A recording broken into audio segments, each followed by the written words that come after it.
He's expected to reining in North Korea and its nuclear program. That's an issue that the two leaders have previously disagreed on. Let's speak to Brittyn Clennett, who joins us now from Beijing. We know the main talking points, but where are the main differences on these talking points? Well, that's indeed right. And during the bilateral talks, Trump was out to praise Xi, as he has done in the past, saying that the world is watching. And that's very much playing into his ego, massaging it, because he knows that Xi is out to show the world that China and the US are on equal footing, that these two big powers share power at the top. But there, of course, are these simmering issues, namely of North Korea and the trade deficit. What we can say is that Trump has said that he believes there is a diplomatic solution to the North Korean problem, in a sense kind of caving, because this is exactly what China wants to hear. They're not a fan of more sanctions on Pyongyang. They definitely favor more diplomatic channels.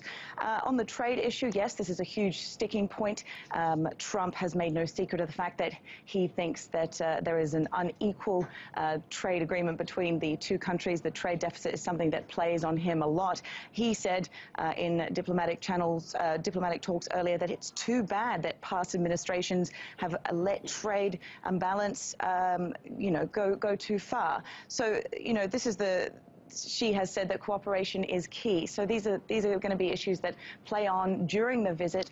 He's going to try and cut the trade deficit. We know that he's got a delegation here in China with him to try and strike some deals. And as we know, Trump is all about deals and all about winning, or at least appearing like he's winning and winning.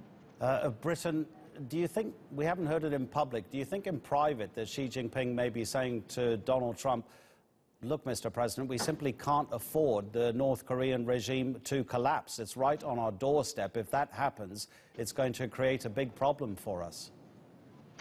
Yeah, and I think that's something perhaps Donald Trump knows himself. I don't think it's any secret that China does not want to see Pyongyang collapse. I think that would have disastrous impacts for not only China, but the region, the global economy, and that's not something that Beijing wants to see. So I think it's fair to say that there has been probably some backdoor discussions centering around that topic, and Xi does have some leverage as well in the fact that he wants this vision of the two great powers. And I think Trump, you're going to see play into that, and I think that's with the rhetoric you've already seen happening. And it's interesting you mentioned that the two leaders are talking each other up. They really seem to have a good personal connection. How much difference can that make? You think back to Barack Obama and Vladimir Putin, who almost couldn't look each other in the eye in their countries when they were both in charge. Well, certainly Barack Obama, they didn't get along very well.